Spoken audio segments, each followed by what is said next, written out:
em nome de Jesus, que elas recebam a tua palavra, no nome de Jesus.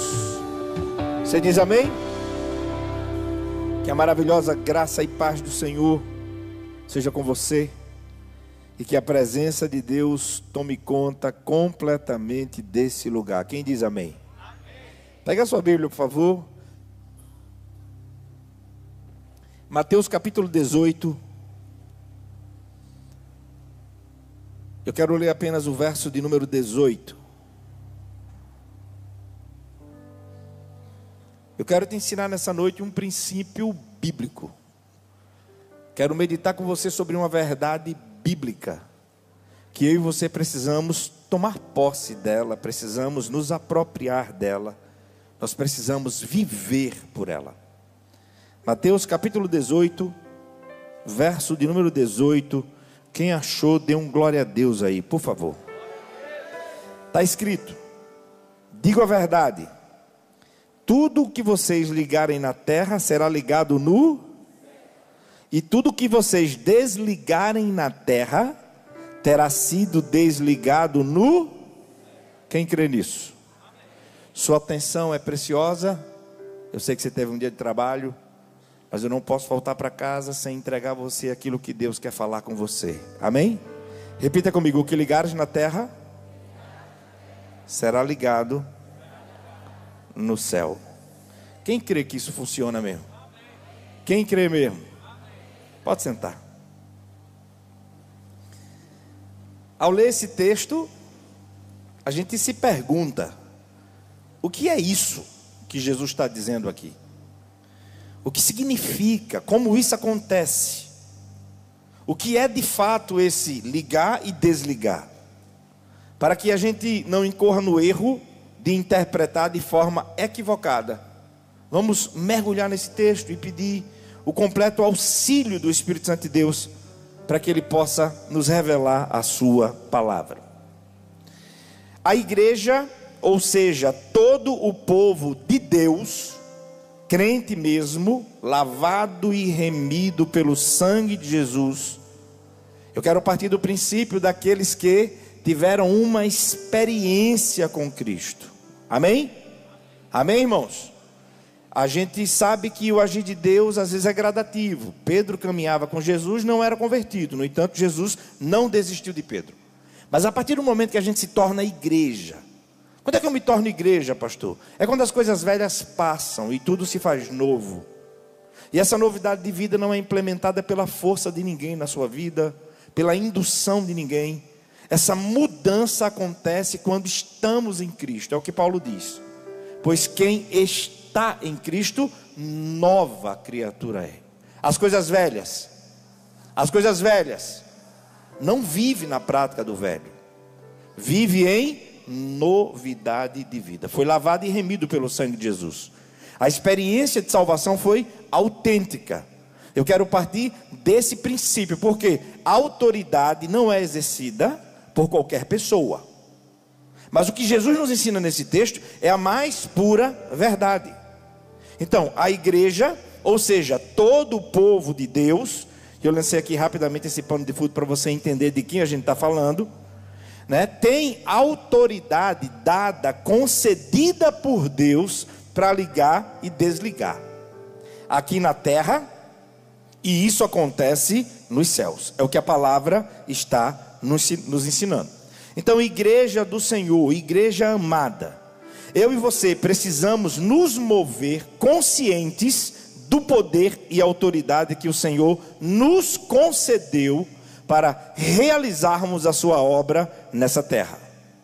E escute, isso não é concedido a um grupo seleto, específico, mas todo aquele que, como já falei, é de fato igreja. Todo aquele que de fato se converteu a Cristo. Então existe uma autoridade que a igreja precisa exercer. Aprendamos algumas coisas. Tudo vem dele. Amém? Repita comigo, diga: tudo vem dele. Ou seja, é ele quem compartilha da sua autoridade conosco. E por que Deus faz isso? Porque Jesus está dizendo que aquilo que a igreja ligar na terra será ligado no céu. Qual o propósito disso? Porque nós não podemos ser um grupo social apenas. A igreja de Cristo é viva. E a postura nossa precisa ser de ataque, ao ponto de que nem as portas do inferno irão prevalecer contra a igreja do Senhor. Tudo vem dele. É ele quem compartilha da sua autoridade conosco.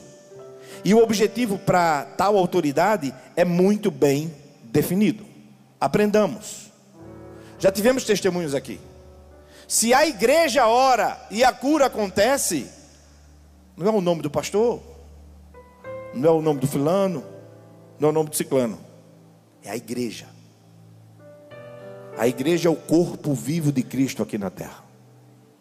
É a igreja que está revestida de uma autoridade que o próprio Deus nos deu. Então a autoridade é compartilhada não para a autopromoção de quem quer que seja, nem da igreja, nem de homem nenhum, mas para que o reino de Deus possa avançar aqui na terra.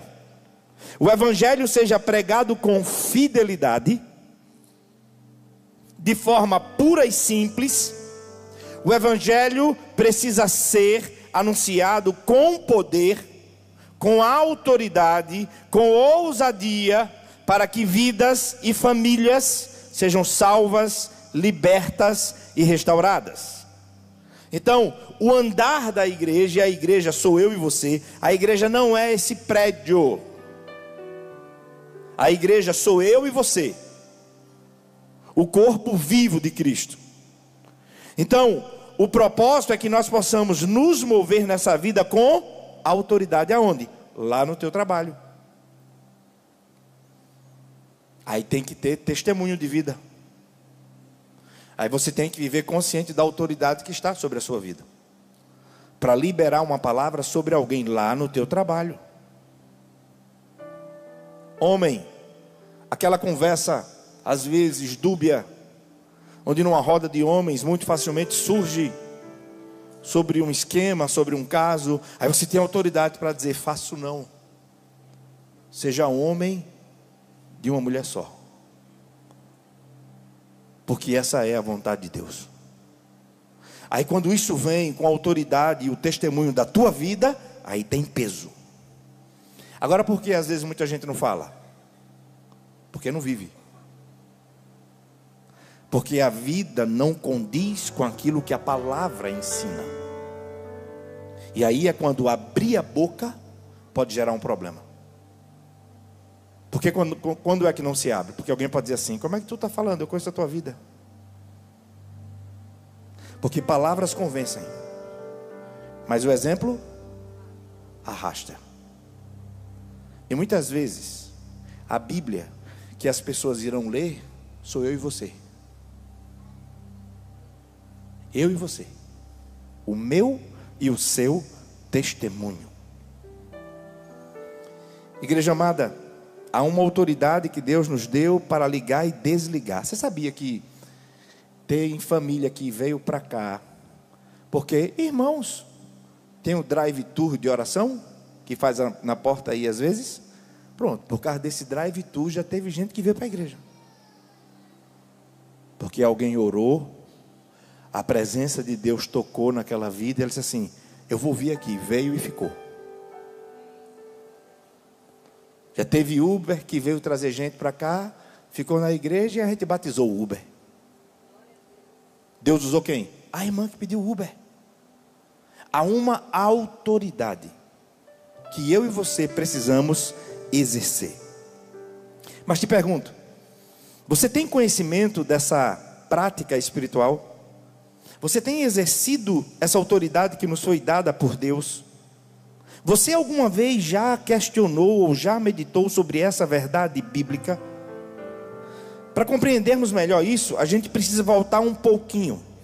Em Mateus capítulo 16. Volta aí as páginas, não fecha a sua Bíblia não, deixa a sua Bíblia aberta. Volte um pouquinho as páginas, vá para o capítulo 16. Leia comigo o verso 18 e 19. Olha só. Olha o que está escrito, Mateus 16, verso 18 e 19. E eu digo a você, e eu digo que você é Pedro, e sobre esta pedra edificarei a minha igreja, e as portas do Hades não poderão vencê-la. Eu darei a você as chaves do reino dos céus. O que você ligar na terra será ligado nos... E o que você desligar na terra terá sido desligado nos... Então, para introduzir essa questão, a fim de a gente compreender bem, quando Jesus fala de chaves, ele está falando de autoridade. Ele está falando sobre as chaves do reino. E essa autoridade nos capacita a quê? Vamos entender isso biblicamente. Primeiro, essa autoridade é para que possamos repreender, denunciar o pecado e mostrar o único caminho para resolvê-lo, que é Cristo com o seu sangue que verteu na cruz. Essa mensagem qualquer um pode pregar. Segundo, pregar o evangelho com intrepidez, ousadia e autoridade, como nos mostra o livro de Atos. Quem tem que pregar? Todos nós, irmão. Qual é o teu campo missionário? A tua casa, o teu trabalho, a tua vizinhança, a academia onde você malha, onde você estiver. As pessoas estão indo a passos largos para o inferno. E eu e você temos essa autoridade e essa responsabilidade. Essa autoridade é para quê? Terceiro, exercício de poder e autoridade sobre Satanás e seus demônios, no poderoso nome de Jesus. Não sei se você já teve alguma experiência, mas eu acompanhei, eu vi. Essa foi uma das que eu vivenciei. Você já viu alguém andar de barriga para cima, rastejando no chão como uma serpente? Eu vi. Passando embaixo de uma mesa com 6 cadeiras. E rastejava sempre para o mesmo lugar da casa, o banheiro, porque a casa tinha sido consagrada ao demônio. Ela foi consagrada desde quando nasceu. E foi dado no ato da consagração até os 18 anos. Nos 18 anos a vida dela seria ceifada. Nesse final de semana que a gente estava, eu vi voodoo. Mas ela foi liberta, foi. Casou, foi. Teve filhos, hoje uma serva do Senhor. Uma das armas mais eficientes de Satanás é anestesiar eu e você, para que você não tenha noção da autoridade que existe sobre a nossa vida, biblicamente falando. Nós precisamos ser esse tipo de igreja. Então, exercício de poder e autoridade sobre Satanás e seus demônios, no poderoso nome de Jesus. Irmãos, é lindo de ver o poder do nome de Jesus. É lindo. Quando você ora, quando você repreende, e no reino espiritual prevalece o maior, e Ele é o maior de todos. Quarto propósito dessa autoridade: anunciar o reino de Deus e sua justiça e o juízo vindouro. Mas vamos por partes, para entender o texto. Mateus 16, verso 18. Também eu lhe digo que você é Pedro, e sob esta pedra edificarei a minha igreja, e as portas do inferno não prevalecerão contra ela. Fazem muita confusão com esse texto, e eu quero te explicar. Alguns afirmam que Pedro é essa rocha sobre a qual a igreja está firmada. Se assim fosse, não teríamos autoridade para ligar e desligar absolutamente nada, porque Pedro não teve, não tem e nunca terá essa autoridade para compartilhar. Pelo contrário, como eu e você, ele também recebeu dessa autoridade. Mas para o judeu e os discípulos que ouviram Jesus declarar essas palavras, nunca houve dificuldade alguma de entender que a rocha do texto aqui é o próprio Deus. A rocha do texto é o próprio Cristo. Porque se a gente mergulha no Antigo Testamento, essa é uma figura recorrente. Deuteronômio 32, verso 4 diz: Ele é a rocha, as suas obras são perfeitas e todos os seus caminhos são justos. É Deus fiel, que não comete erro, justo e reto Ele é. Se formos para o Salmo 18, verso 2, nós lemos: O Senhor é a minha rocha, a minha fortaleza, o meu libertador, o meu Deus é o meu rochedo em quem me refugio. Ele é o meu escudo, o poder que me salva, a minha torre alta. Se formos para Salmo 18, verso 31, pois quem é Deus além do Senhor? E quem é rocha, senão o nosso Deus? Vamos interpretar o texto. Vejamos em detalhes, então, o que é que Jesus falou e o que Mateus registrou. Tu és Pedro, é o meu nome. Petrus. Uma pedra, fragmento de pedra. E sob esta pedra, grande rocha, edificarei a minha igreja. A igreja é de Cristo ou de Pedro? A igreja é de Cristo ou de Pedro? Paulo vai dizer que o fundamento já foi posto e ninguém pode lançar outro. O fundamento é quem? O fundamento é quem? É Cristo Jesus. A tua vida está fundamentada onde? No teu dinheiro? No teu nome? No teu status? Isso não traz solidez. Isso pode ruir com muita facilidade. A minha e a sua vida precisa estar fundamentada sobre a rocha que é Cristo. Foi em João, capítulo 1, verso 42, que Jesus deu a Simão o nome de Pedro. O termo aramaico é Cefas, que também significa pedra. A palavra nos ensina o seguinte: 1 de Pedro, capítulo 2, verso 4 e 5. À medida em que se aproximam dele a pedra viva, rejeitada pelos homens, mas escolhida por Deus e preciosa para Ele, vocês também estão sendo utilizados como pedras vivas na edificação de uma casa espiritual para serem sacerdócio santo, oferecendo sacrifícios espirituais aceitáveis a Deus por meio de Jesus Cristo. Ou seja, todos os que se aproximam de Cristo e lhe reconhecem verdadeiramente como Senhor e Salvador, são por Ele transformados em pedras vivas e em sacerdócio santo. Considere que Jesus utiliza a seguinte expressão: a minha igreja. A IBK não é minha. Sangue de Cristo tem poder. Minhas mãos não estão furadas. Eu não estive no Calvário. Você que é a igreja, foi comprado pelo precioso sangue de Jesus que verteu na cruz do Calvário. A igreja é dele. A igreja é dele. Ele é a rocha, e sobre ele eu e você estamos firmados. O que a Bíblia nos ensina: ele é o construtor, ele é o cabeça, ele é o fundamento, ele é o alicerce.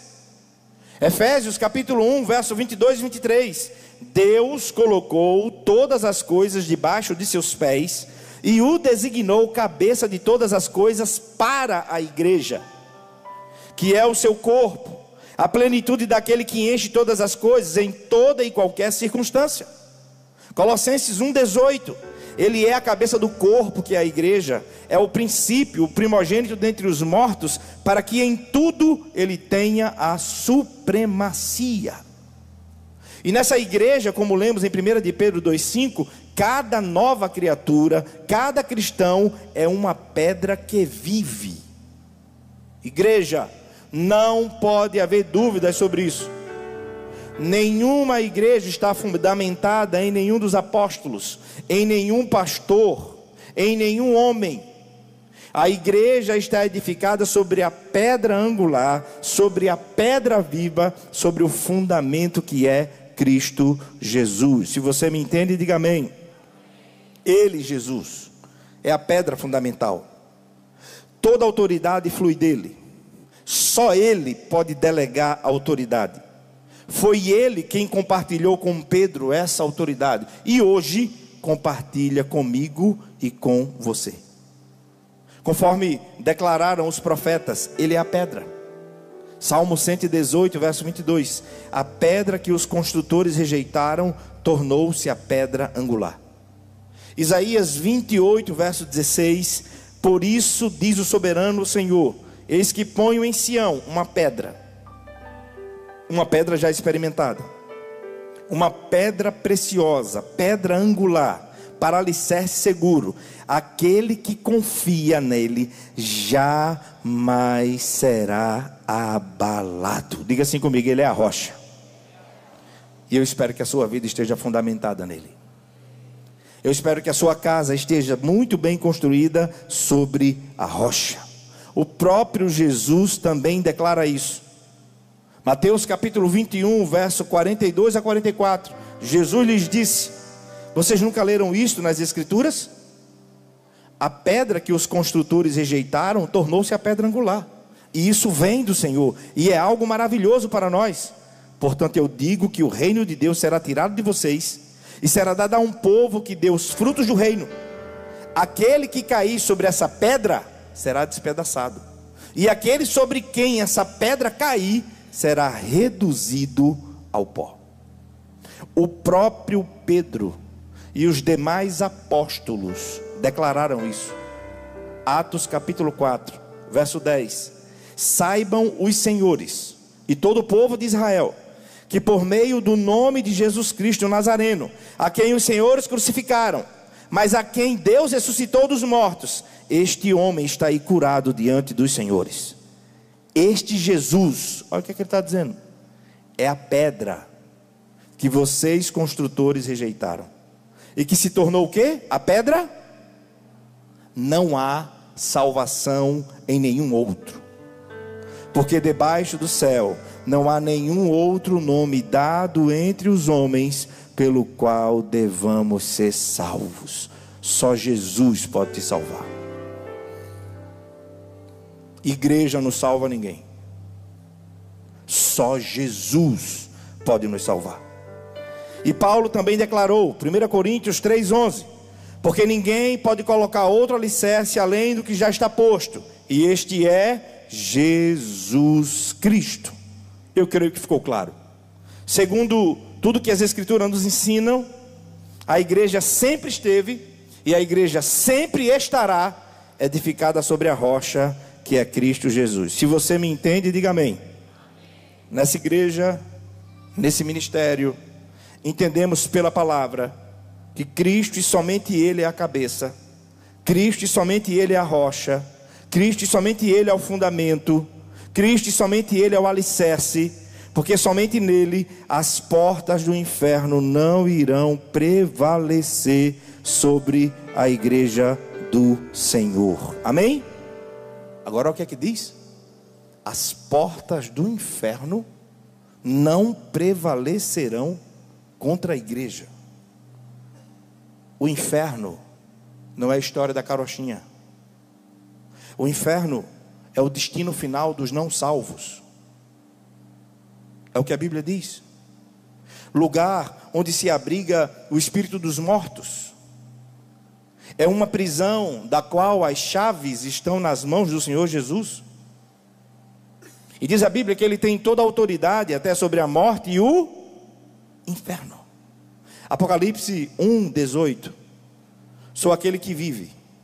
Estive morto, mas agora estou vivo para todo sempre. E tenho as chaves da morte e do inferno. Na Bíblia, a figura das portas representam autoridade e poder. Em Israel, por exemplo, as portas da cidade correspondem às prefeituras no mundo ocidental. As portas do inferno nos fala sobre o poder organizado da morte de Satanás. E na morte de Cristo, Ele conquistou, Ele venceu a morte, e esta não mais nos aprisiona, nem deve nos amedrontar, se não é a questão de se tornar religioso, se estivermos em Cristo, se a nossa vida for dele, se a experiência for de conversão e não de adesão, se ele for de fato não apenas Salvador, mas Senhor da nossa vida. Quem está em Cristo não vive na expectativa da morte, vive na certeza da ressurreição em Cristo Jesus. Porque quem está em Cristo e conhece a palavra, sabe o que diz 1 Coríntios 15, 55 a 57. Paulo diz o seguinte: onde está a morte, a tua vitória? Onde está a morte, o teu aguilhão? O aguilhão da morte é o pecado, e a força do pecado é a lei. Mas graças a Deus, que nos dá a vitória, por meio de nosso Senhor Jesus Cristo. Hebreus capítulo 2, versos 14 e 15 diz: portanto, visto que os filhos são pessoas de carne e sangue, ele também participou dessa condição humana, para que, por sua morte, derrotasse aquele que tem o poder da morte, isto é, o diabo, e libertasse aqueles que durante toda a vida estiveram escravizados pelo medo da morte. Um teste para a nossa espiritualidade: está de frente com a morte ou com a possibilidade dela? Já disse isso aqui, repito. Uma vez fiz uma visita numa UTI, um irmão em estado terminal. Ele sabia que ia morrer. Ele olhou nos meus olhos e disse assim: estou pronto, pastor, para me encontrar com meu pai. Eu fui fazer a visita, saí visitado, porque na hora eu me perguntei: e se fosse eu? Estaria tão sereno assim? Se a experiência com Cristo é real, não tememos nem a morte, nem a vida. Porque se eu vivo, para o Senhor eu vivo. Mas se eu morro, para o Senhor eu morro. Quer eu viva, quer eu morra, eu sou do... Tem gente que vive como se nunca fosse morrer, e morre desesperado, porque não aproveitou as oportunidades que Deus deu. Não viva como se nunca fosse morrer. Viva consciente que a única segurança que a gente tem chama-se Jesus Cristo de Nazaré. Ele é o Senhor da minha e da sua vida. Jesus disse a Pedro, como lemos em Mateus 16, 19, que lhe daria as chaves do reino. E chaves também nos fala sobre autoridade. Vemos isso em Isaías 22, verso 22. Porei sobre os ombros dele a chave do reino de Davi. O que ele abrir, ninguém conseguirá fechar. E o que ele fechar, ninguém conseguirá abrir. Irmão, se Deus falou, acabou, vai acontecer. Acabou. Mas tudo diz que não. Mas se ele disse sim, vai acontecer, irmão. Acontece. Ele está sentado no trono e ele tem toda a autoridade. Toda. Agora, para a gente chegar no cerne dessa mensagem e caminhar para o final, a questão central: o que você ligar na terra terá sido ligado nos céus, e o que você desligar na terra terá sido desligado nos céus. Mateus 16, 19. Esta afirmação é feita a Pedro, e é preciso respeitar o contexto bíblico. Mateus 18, verso 18, inclui a todos, não apenas os apóstolos, mas toda a igreja de Cristo, que deve exercer autoridade de acordo sempre e somente com o que a palavra nos ensina. É preciso, é fundamental, é indispensável interpretar devidamente. Jesus não nos ensina aqui que Deus vai obedecer e realizar tudo o que fizermos e declararmos. Eu já ouvi em rádio, inclusive, pastores orando e dizendo: eu determino. A gente não determina nada, irmão. Nada.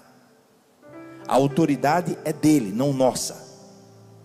Quem está no trono é ele, e não eu e você.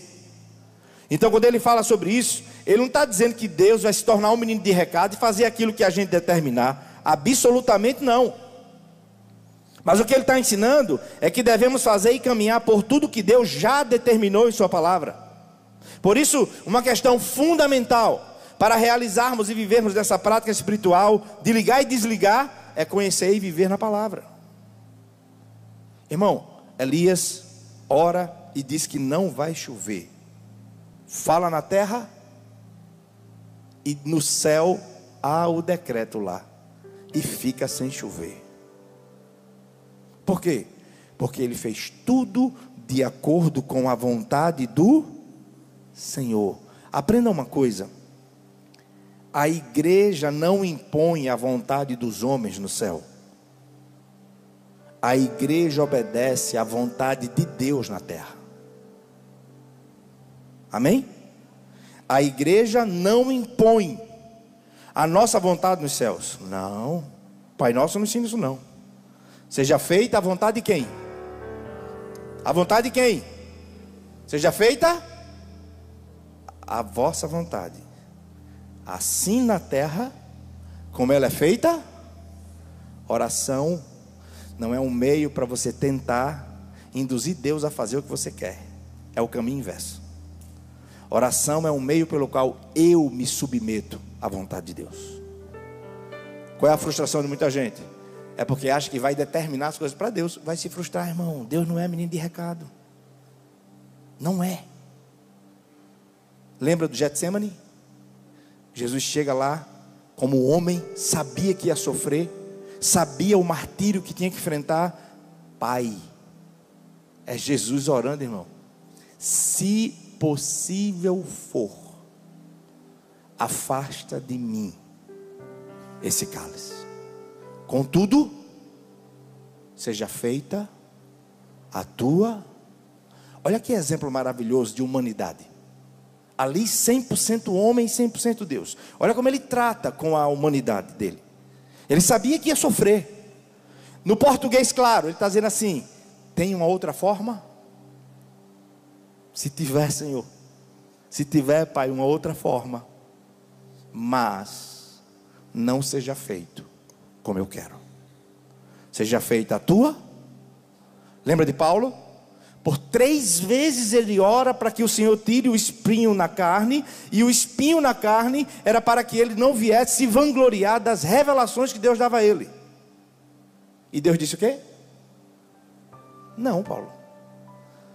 Deus é pai, irmão. Quando ele tiver que dizer não para mim e para você, ele vai dizer não. Amém?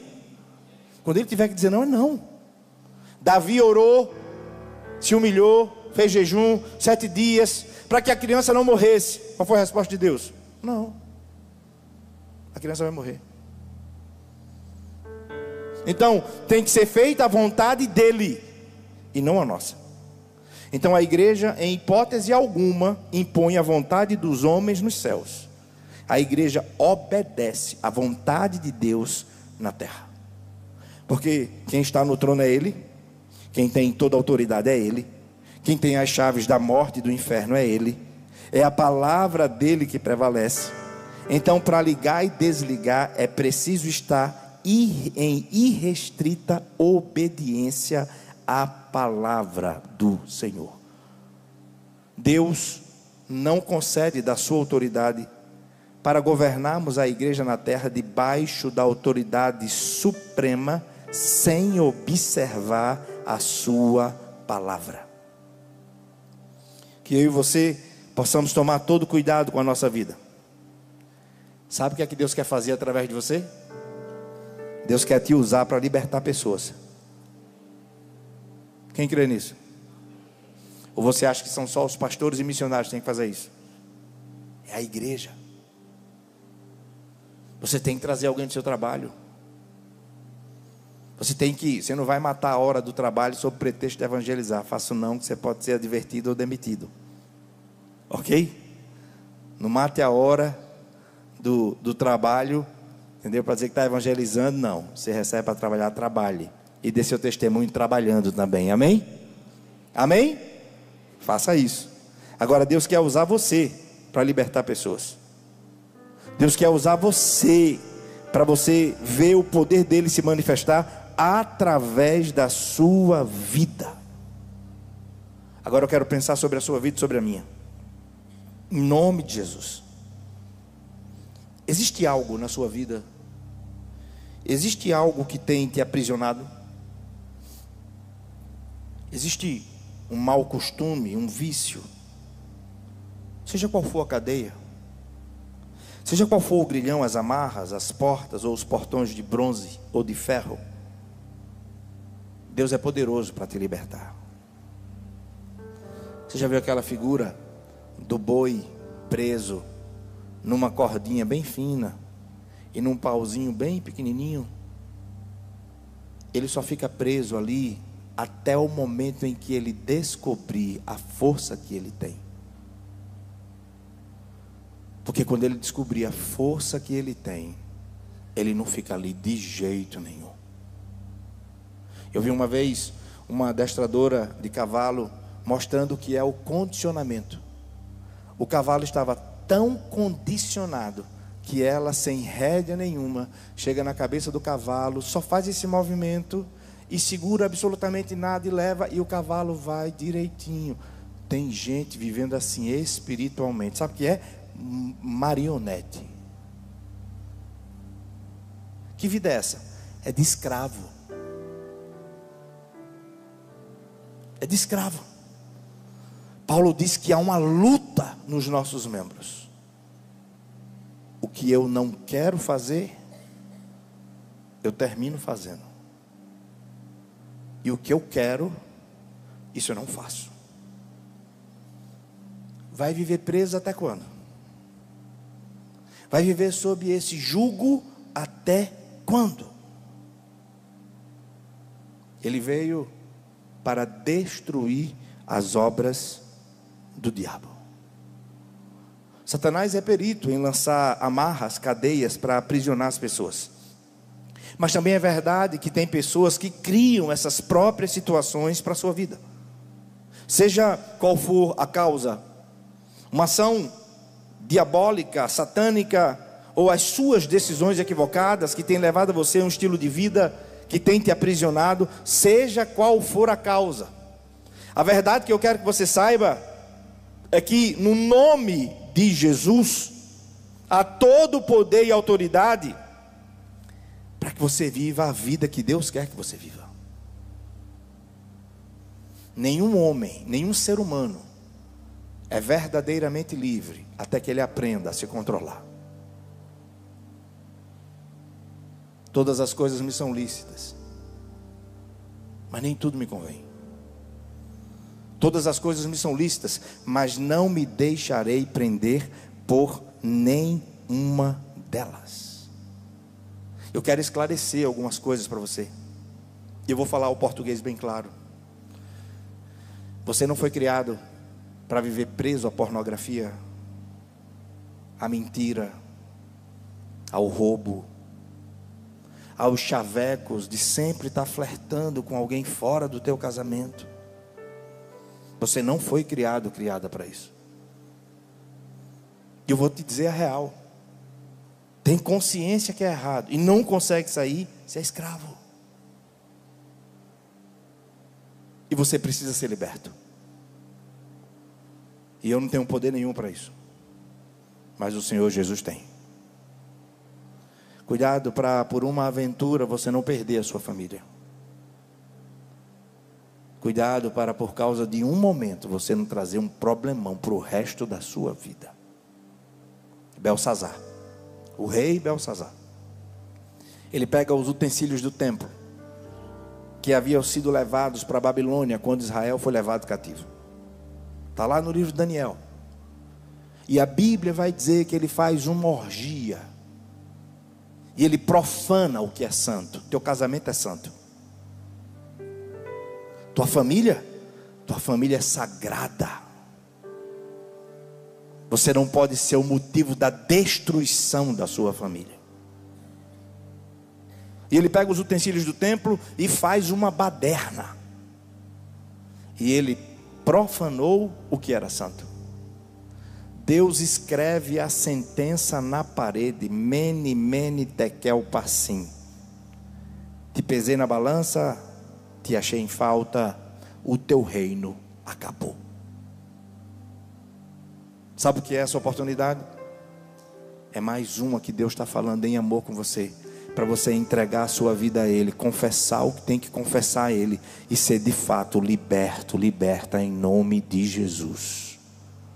Porque há toda a autoridade no nome de Jesus para que isso aconteça.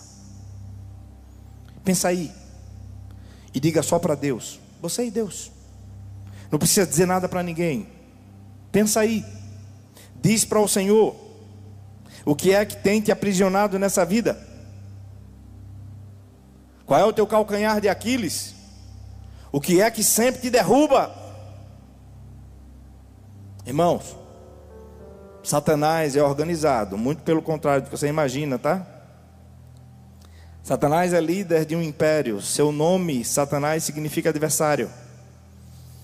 Ele é chamado de diabo, que significa acusador. Mateus capítulo 4, verso 3, diz que ele é tido como tentador. Em João 8, 44, ele é chamado de homicida e mentiroso. Em 1 de Pedro 5, 8, é comparado a um leão. Em Apocalipse 12, 9, comparado a uma serpente. Em 2 Coríntios 4, 4, o Deus deste século, que tem como objetivo cegar o entendimento dos descrentes, para que não lhes resplandeça a luz do Evangelho. Qual é o seu principal objetivo? Roubar, matar, destruir. Você pode até brincar de vir à igreja, de gostar de ouvir uma mensagem, de cantar louvores, de adorar, mas o diabo nunca brincou de ser diabo. Cuidado para não estar perdido dentro da casa. Cuidado para não agasalhar o pecado no coração e viver com pecados de estimação. 1 João 3,8, e eu vou encerrar. Aquele que pratica o pecado é do diabo, porque o diabo vem pecando desde o princípio. Para isso o Filho de Deus se manifestou, para destruir as obras do diabo. Ele veio para desfazer, ele veio para detonar com toda obra satânica. E eu quero profetizar a palavra de Deus sobre a sua vida. Amém? Eu não vou sapatear aqui não, sair cortando, fazendo aviãozinho não. A profecia que não falha é a palavra. Então, se você está preso e precisa ser liberto, eu quero declarar a palavra sobre a sua vida. E sabe o que é que eu declaro? Salmo 91, verso 3 e 7. Ele te livrará do laço do caçador e do veneno mortal. 1000 poderão cair ao seu lado, 10.000 à tua direita, mas nada te atingirá. Jó capítulo 5, verso 19. De 6 calamidades te livrará, na 7ª o mal não vai te tocar. Deuteronômio 28, verso 7. O Senhor concederá que sejam derrotados diante de vocês os inimigos que os atacarem. Virão a vocês por um caminho, mas por 7 caminhos fugirão da tua presença. No final da vida, Paulo está sozinho, sendo julgado em Roma, e logo após esse texto aqui, seria decapitado. Ninguém comparece no tribunal do apóstolo, no julgamento. Um homem que se dedicou a tanta gente, ninguém lhe ajudou no final da vida.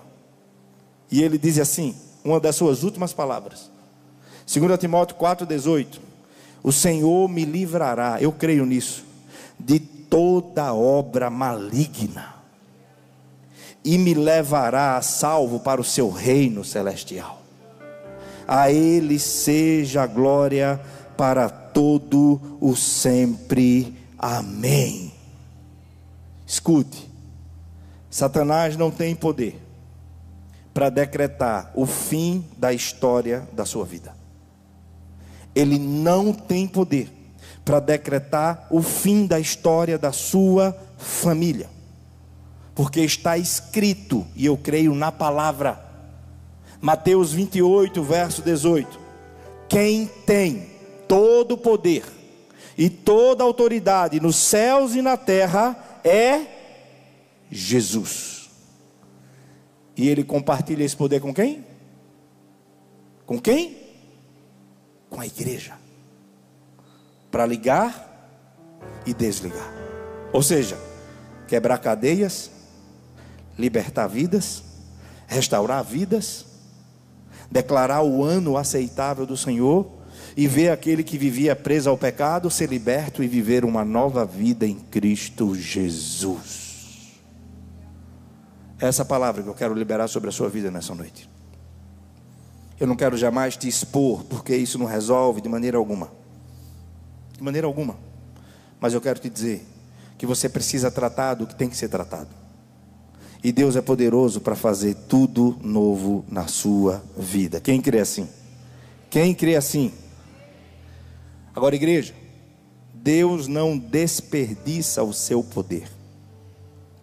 Se quisermos ser poderosos na obra dele, só há uma possibilidade: é sermos poderosos com ele.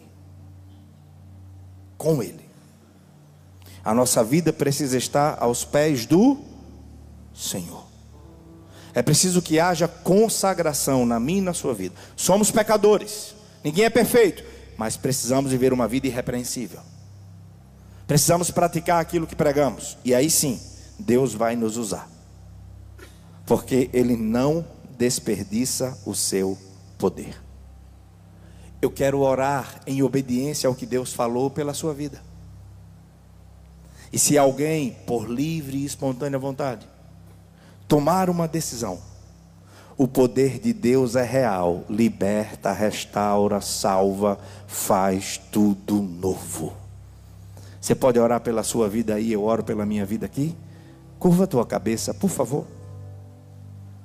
Apresenta a tua vida. Coloca a tua vida diante dele nesse momento. Coloca tudo diante dele. A equipe de louvor. Apresenta as tuas lutas. Apresenta as tuas demandas. Ele sabe de tudo, mas Ele quer a sinceridade do teu coração. Adão estava se escondendo, tinha pecado, e Deus chega para ele e diz assim: onde estás? Será que ele não sabia? Lógico que ele sabia, mas Ele quer ver a sinceridade do meio do seu coração.